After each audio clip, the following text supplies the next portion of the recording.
ચાલો વિદ્યાર્થી મિત્રો, નમસ્તે. આપણે ધોરણ 4 વિષય ગુજરાતીનું પાઠ્યપુસ્તક પેન્સિલ અને નોટબુક સાથે રાખવાની છે. તો આપણે વિદ્યાર્થી મિત્રો પાઠ 10 મૂરખના સરદારો જે શીખી ગયા છે, તો હવે આપણે તેનો સ્વાધ્યાય જોઈશું. તો સ્વાધ્યાયમાં પ્રશ્ન 1, હું અહીંયા તમને સ્વાધ્યાયના પ્રશ્નોના જવાબ તમને શીખવાડીશ. તમારે ઘરેથી નોટબુકમાં લખવાના છે. જે પાઠ્યપુસ્તકમાં અમુક જે ખાલી જગ્યાઓ હશે એ હું અહીંયા લખાઈશ. શબ્દના અર્થ એવું કંઈ હશે, સમાનાર્થી શબ્દ હશે, એ હું અહીંયા તમને લખાઈશ પાઠ્યપુસ્તકમાં, પરંતુ નોટમાં તમારે ઘરેથી લખવાનું છે. તો પ્રશ્ન 1, નીચેના પ્રશ્નોના એક વાક્યમાં ઉત્તર લખો. અહીંયા એક વાક્યમાં જવાબ આપણે આપવાના છે. તો પહેલો છે, બિરબલના મતે મૂર્ખાઓને સી રીતે ઓળખી શકાય. તો તેનો જવાબ છે, બિરબલના મતે મૂર્ખાઓને તેમના બોલવા ચાલવા પરથી ઓળખી શકાય. ફરી એક વખત, બિરબલના મતે મૂર્ખાઓને તેમના બોલવા ચાલવા પરથી ઓળખી શકાય. હવે નંબર 2, બાદશાહે બિરબલને કયું કામ સોંપ્યું. તો તેનો જવાબ છે, બાદશાહે બિરબલને 6 મૂરખના સરદારોને અઠવાડિયાની અંદર શોધી લાવવાનું કામ સોંપ્યું. ફરી એક વખત, બાદશાહે બિરબલને અઠવાડિયાની અંદર 6 મૂરખના સરદારોને શોધી લાવવાનું કામ સોંપ્યું. 3, મૂરખ 2 હાથનો માપ કોને બતાવવા જતો હતો. તો તેનો સાચો જવાબ છે, મૂરખ 2 હાથનું માપ સુથારને બતાવવા જતો હતો. ફરી એક વખત, મૂરખ 2 હાથનું માપ સુથારને બતાવવા જતો હતો. 4, બિરબલે અકબર બાદશાહને સાથી મૂરખ કહ્યા. બિરબલે અકબર બાદશાહને સાથી મૂરખ કહ્યા. તો તેનો સાચો જવાબ છે, બિરબલે અકબર બાદશાહને મૂરખ કહ્યા કારણ કે અકબર બાદશાહે રાજકાજના અનેક કામો પડતા મૂકીને બિરબલને 6 મૂરખના સરદારોને શોધી લાવવાનું કામ સોંપ્યું. ફરી એક વખત, બિરબલે અકબર બાદશાહને મૂરખ કહ્યા કારણ કે અકબર બાદશાહે રાજકાજના અનેક કામો પડતા મૂકીને બિરબલને 6 મૂરખના સરદારોને શોધી લાવવાનું કામ સોંપ્યું. હવે પ્રશ્ન 2 છે, એ આપણે જરૂરી નથી, એટલે હું તમને નથી શીખવાડતી. પ્રશ્ન 1 છે એ તમારે નોટમાં ઘરેથી લેસનમાં લખવાનો છે, પ્રશ્નો અને જવાબ સાથે. હવે આપણે પાઠ્યપુસ્તકમાં પેન્સિલ સાથે રાખજો, તેમાં જવાબો લખીશું. નીચે આપેલા વાક્યો કોણ બોલે છે તે લખો, તેમજ વાક્યોનું અનુલેખન કરો. અનુલેખન એટલે જોઈને લખો.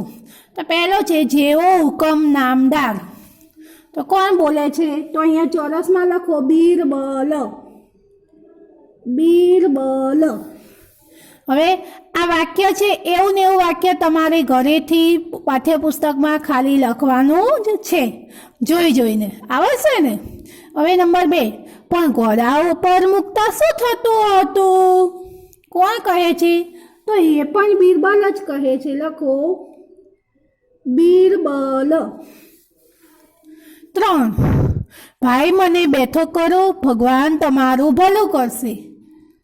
તો આ વાક્ય કોણ બોલે છે? બોલો બોલો વિદ્યાર્થી મિત્રો, તમને આવડે જ છે, આપણે પાઠ ભણ્યા ને. સરસ. કાદવમાં પડેલો માણસ.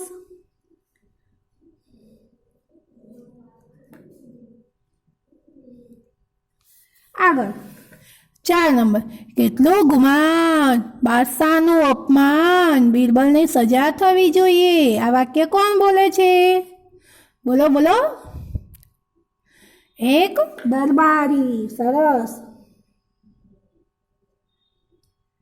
તો અહીંયા લખવાનું, એક દરબારી. હવે તમારે પ્રશ્ન 2 નોટમાં કેવી રીતે લખવાનું છે? તો અહીંયા અનુલેખન કરવાનું છે ને, એ તમારે નોટમાં લખવાની જરૂર નથી.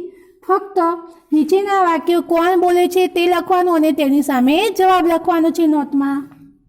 બરાબર? એટલે પ્રશ્ન 1 અને પ્રશ્ન 3 તમારે નોટબુકમાં લખવાનો છે. હવે આપણે પ્રશ્ન 4 જોઈએ. સૂચના: નીચેના શબ્દોના સમાનાર્થી શબ્દો લખો. અહીંયા સમાનાર્થી શબ્દો લખવાના છે. વાંક, તો વાંક એટલે ફૂલ. લખો અહીંયા ફૂલ લખ્યું.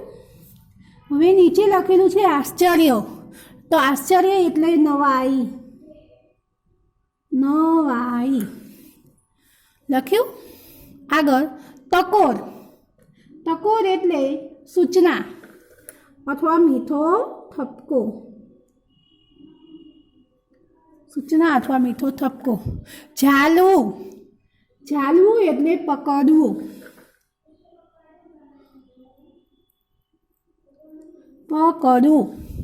આઘે. આઘે એટલે દૂર. ગોતવું. ગોતવું એટલે શોધવું.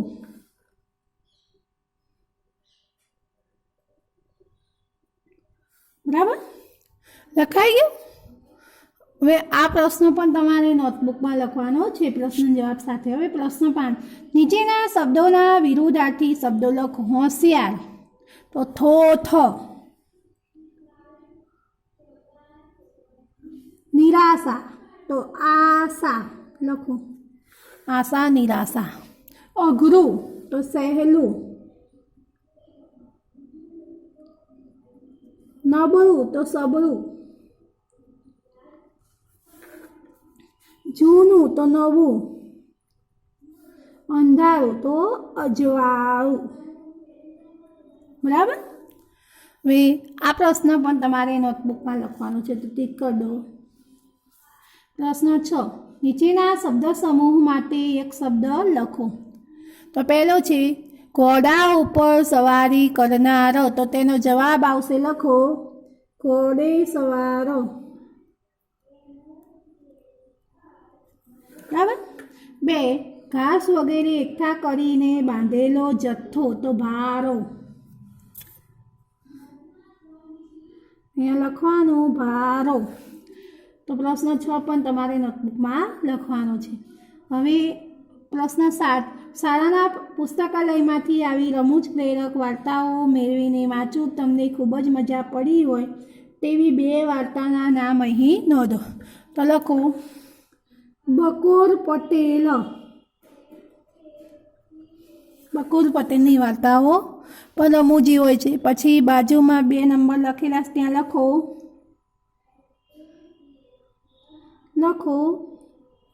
રેતીની રોટલી. બરાબર? હવે પ્રશ્ન 8, આ તમારે નોટબુકમાં લખવાની જરૂર નથી. પ્રશ્ન 8, નીચેના શબ્દો આગળથી અને પાછળથી વાંચો. તરત. પાછળથી વાંચીએ તો પણ એક જ શબ્દ વંચાશે, તરત. એનો એ જ અર્થ થાય છે ને. એવી જ રીતે નયન. પાછળથી વાંચીએ તો પણ નયન. કાલિકા. પાછળથી વાંચો તો પણ કાલિકા. મજા આવે ને વાંચવાની. નવજીવન. તો પાછળથી વાંચીએ તો પણ નવજીવન. બરાબર? અહીંયા વાંચવાનું છે, લખવાની જરૂર નથી. હવે પાછળ જોઈએ. આગળ પાછળથી વાંચતા સરખા લાગે તેવા 2 શબ્દો અહીં નોંધો અને બીજાને વંચાવો. તો અહીંયા લખીશું આપણે નવીન. નવીન. પાછળથી વાંચો તો પણ નવીન, આગળથી વાંચો તો પણ નવીન. એવી જ રીતે બીજો શબ્દ છે કનક. એ પણ એવી રીતે વંચાય. કનક. આગળથી વાંચો તો પણ કનક, પાછળથી વાંચો તો પણ કનક. પ્રશ્ન 9, મૂર્ખાઓને પણ તેમના બોલવા ચાલવા પરથી ઓળખી શકાય. આ વાક્યમાં લીટી દોરેલા શબ્દ ફરીથી વાંચો. બોલવા ચાલવા. આવા બીજા શબ્દો લખો. તો આપણે લખીશું લાંબો ટૂંકો.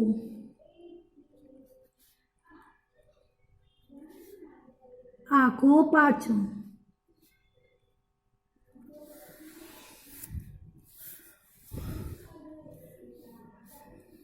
લાંબો ટૂંકો, ઊંચો નીચો,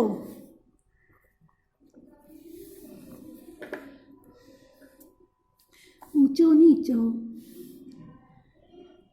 જાડો પાતળો. તો આ પણ આપણે ચોપડીમાં જ લખવાના છે, નોટમાં લખવાની જરૂર નથી. પ્રશ્ન 9. હવે ઉપર નોંધેલા શબ્દોનો ઉપયોગ કરી વાક્ય બનાવો. ઉદાહરણ અહીંયા એક આપેલું છે, બોલવા ચાલવા. એની સાથે બોલવા ચાલવામાં કોઈ વાંધો નથી. અહીંયા આપણે વાક્ય બનાવવાના છે. તો પછી છે લાંબો ટૂંકો. તો અહીંયા લખ્યું, પછી હવે આપણે વાક્ય બનાવીશું. રમેશ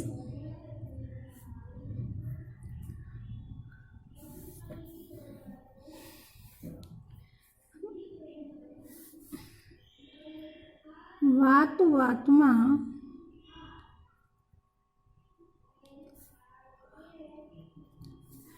લાંબો ટૂંકો થાય છે.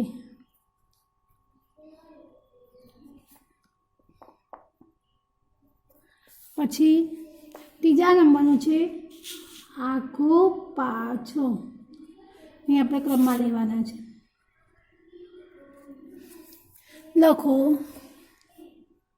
નરેશ આખો પાછો થતો હતો. નરેશ આખો પાછો થતો હતો. ચોથા નંબરનું છે, અહીંયા છે ઊંચો નીચો.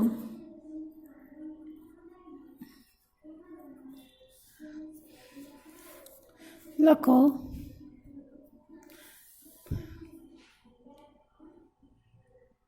સુરેશ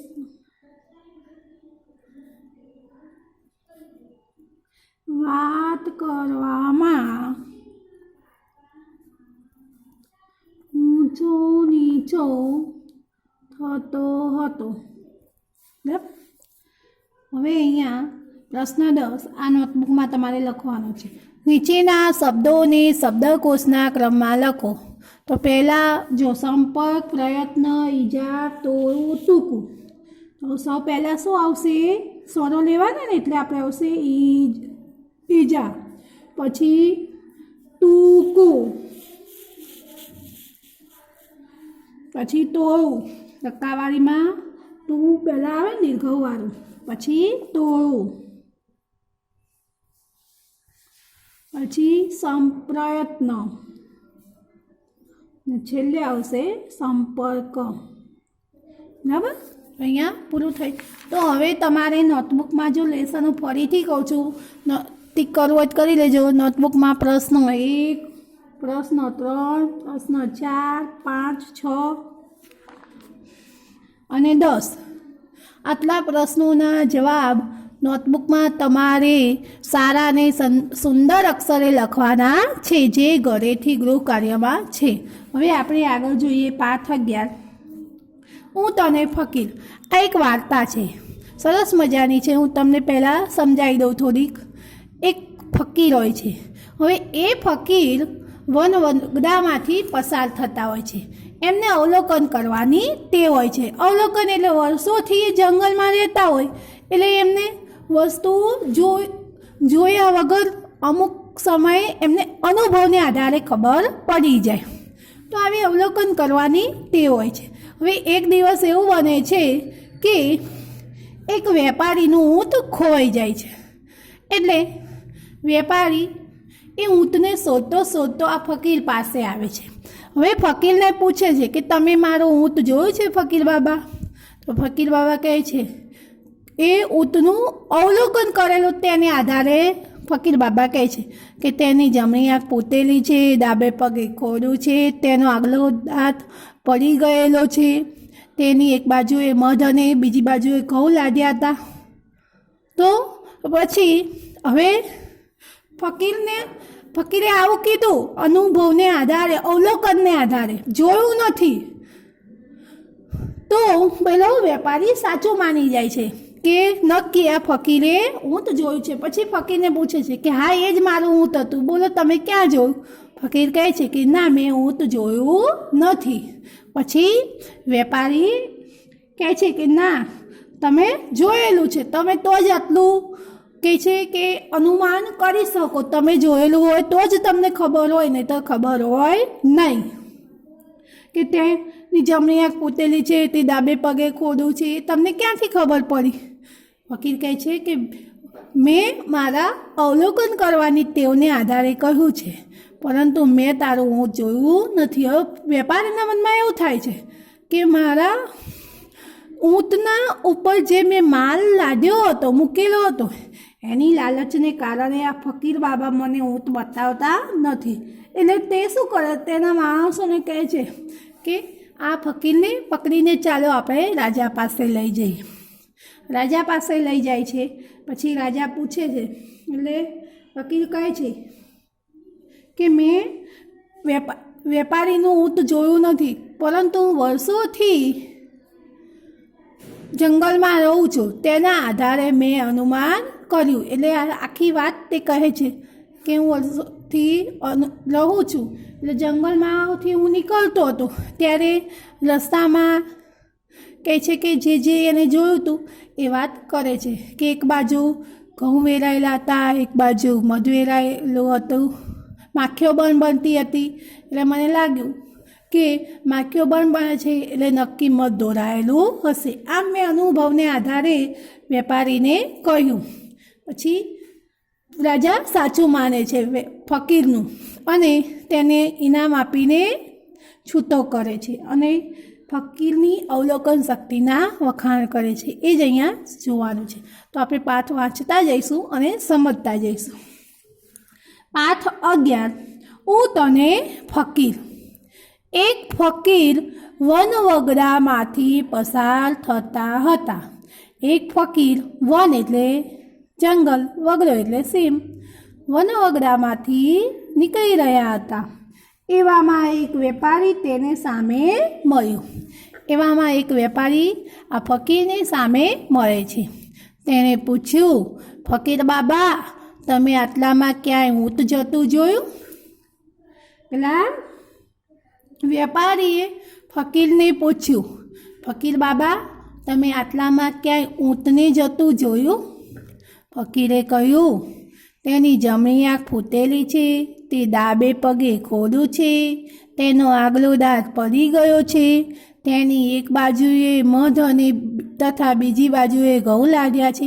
ફકીરે કહ્યું, કોને કહ્યું? તો વેપારીને, કે તેની જમણી આંખ છે એ બોલ ફૂટેલી છે. ફકીરે વેપારીને કહ્યું, તે ડાબે પગે ખોડું છે, તે ડાબે પગે ખોડું છે કે છે, તે ખોડ છે એના ડાબે પગે, તેનો આગલો દાંત પડી ગયો, તેનો આગળનો દાંત છે એ પડી ગયેલો છે, તેની એક બાજુએ મધ તથા બીજી બાજુએ ઘઉં લાગ્યા છે, તેની એક બાજુએ મધ અને બીજી બાજુએ ઘઉં મૂકેલા છે. ફકીરના સવાલ સાંભળી વેપારી રાજી થતો બોલી ઉઠ્યો.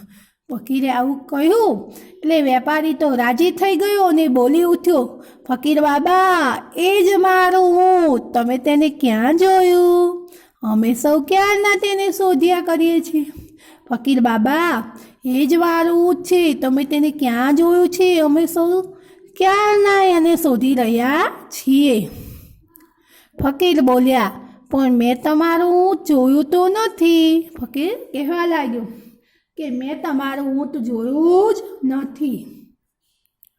ફકીરનો આ જવાબ સાંભળીને પેલા વેપારીને થયું કે નક્કી આ ફકીરે મારા ઊંટને જોયું તો છે. ફકીરનો આ જવાબ સાંભળ્યો એટલે પેલા વેપારીના મનમાં થયું કે નક્કી માનો ન માનો, પણ ખરેખર આ ફકીરે મારા ઊંટને જોયેલું જ છે, પણ તેના ઉપરના માલની લાલચે તે મને બતાવવા માગતો નથી. પણ તેના પર જે માલ મૂકેલો હતો ને એની આ ફકીરને નક્કી લાલચ જાગી છે, એટલે તે મને બતાવવા માગતો નથી. તેણે જરા કડકાઈથી ફકીરને કહ્યું. તે થોડો આમ કડક થઈ ગયો. ને ફકીરને કહેવા લાગ્યો, દાયા થઈ મારું ઊંટ મને આપી દો, દાયા થઈને તમે મારો ઊંટ મને આપી દો. તેના ઉપર કિંમતી ઝવેરાત પણ હતું, તે ઊંટ ઉપર કિંમતી વસ્તુઓ પણ હતી. જો નહીં આપો તો પકડીને રાજા પાસે લઈ જવા પડશે. જો ફકીર બાબા તમે મને મારો ઊંટ નહીં આપો તો તમને પકડીને રાજા પાસે લઈ જવા પડશે. આ ફકીર બાબા છે અને આ વેપારી છે. અહીંયા ચિત્ર જુઓ છો ને તમે, એમાં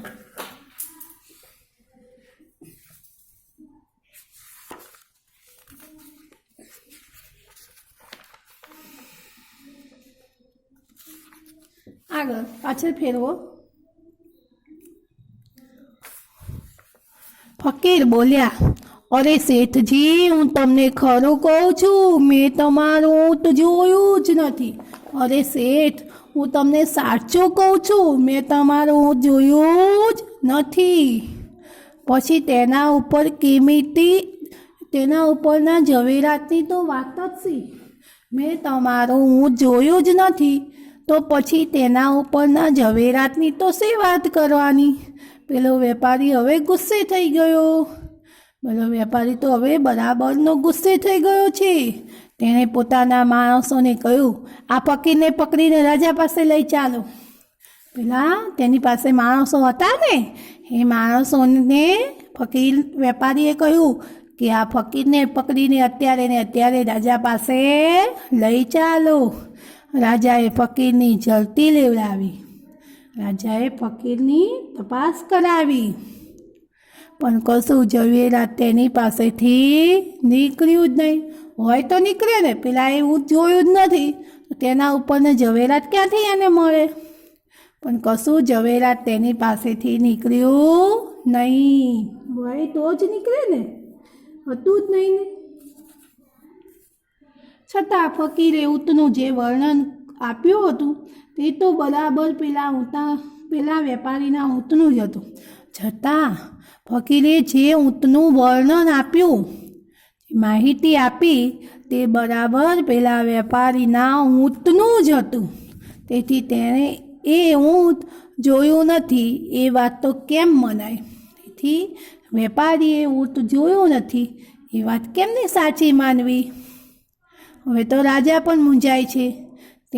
તેની ઉપરના ઝવેરાતની લાલચે તેને ચોક્કસ ક્યાંક સંતાડી દીધું હશે એમ માની રાજાએ તેને સખત શિક્ષા કરવાનો હુકમ કર્યો.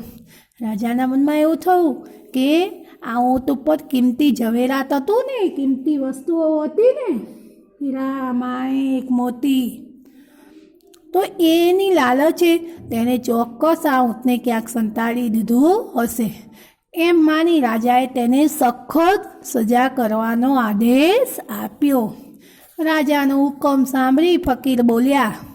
રાજાએ હુકમ આપ્યો, આદેશ આપ્યો એટલે સાંભળીને ફકીર બોલ્યા, રાજાજી, રહેમ કરીને પહેલાં મારી વાત સાંભળો.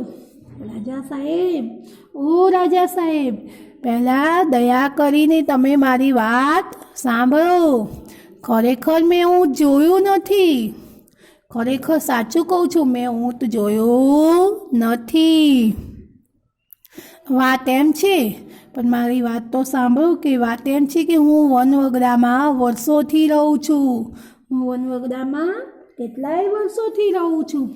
મને બધું અવલોકન કરીને જોવાની ટેવ છે. મને બધું અવલોકન એ ઝીણવટથી બારીકાઈથી જોવાની ટેવ પડી ગઈ છે. આજે સવારે જ્યારે હું વગડામાં જતો હતો, આજે સવારની વાત કરું છું, જુઓ રાજાજી, હું સવારે વગડામાં જતો હતો વગડામાં, ત્યારે મેં જમીન ઉપર ઊંટના પગલાં જોયા. એ સમયે મેં જમીન પર ઊંટના પગલાં જોયા, પરંતુ તેની સાથે માણસના પગલાં ન હતા. પરંતુ તેની સાથે, એ ઊંટની સાથે જે જમીન પર ઊંટના પગલાં એકલા જ હતા, માણસના પગલાં તેની સાથે નહોતા. તે ઉપરથી મેં માન્યું કે તે ઊંટ તેના માલિક પાસેથી છૂટું પડી ગયેલું હોવું જોઈએ. કે ઊંટના ખાલી પગલાં હતા, સાથે માણસના પગલાં નહોતા. એના આધારે મેં માન્યું કે નક્કી આ ઊંટ તેના માલિક, તેના ધણી પાસેથી છૂટું પડી ગયેલું હોવું જોઈએ. પગલાંના માર્ગની એક બાજુ ઝાડના પાંદડા કરડેલા હતા. જે પગલાં પડેલા હતા એની એક બાજુ જોયું તો ઝાડના પાંદડા હતા એ કરડેલા હતા, એટલે તોડેલા હતા. કેવા પેલા ઉંદરડા કતરે વસ્તુ એવી રીતે કરડેલા હતા. તે પરથી મેં માન્યું કે ઊંટ એક આંખે કાળું હોવું જોઈએ. કે તેના આધારે મેં માન્યું કે ઊંટ એક આંખે કાળું હોવું જોઈએ. જો કાળું ન હોય તો બંને બાજુ ઝાડના પાંદડા કરડે, પરંતુ આને તો એક જ બાજુ ઝાડના પાંદડા કરડેલા હતા. એટલે એના આધારે મેં માન્યું કે ઊંટ એક આંખે કાળું હોવું જોઈએ. આગળ, તેના પગલાંમાંનું એક બાજુનું પગલું જરા આછું દેખાતું હતું. તેને પગલાં પાડ્યા હતા ને એમાંનું એક બાજુનું પગલું જરા આછું દેખાતું હતું. તે ઉપરથી મેં માન્યું કે તે એક પગે ખોડું હશે. તેના આધારે મેં ધાર્યું કે આ ઊંટ નક્કી એક પગે ખોડું હોવું જોઈએ. આગળ, તેણે જે પાંદડા કરડ્યા હતા તે પાંદડાનો વચમાંનો ભાગ લટકતો રહી ગયો હતો. ઊંટે જે પાંદડા કરડેલા હતા ને એનો વચલો ભાગ લટકતો રહી ગયો હતો. આખું પાંદડું કરડેલું નહોતું. તે પરથી મેં માન્યું કે તેનો આગલો એક દાંત પડી ગયો હશે. તેના આધારે મેં માન્યું કે નક્કી આ ઊંટનો એક આગલો દાંત હશે એ પડી ગયેલો હોવો જોઈએ.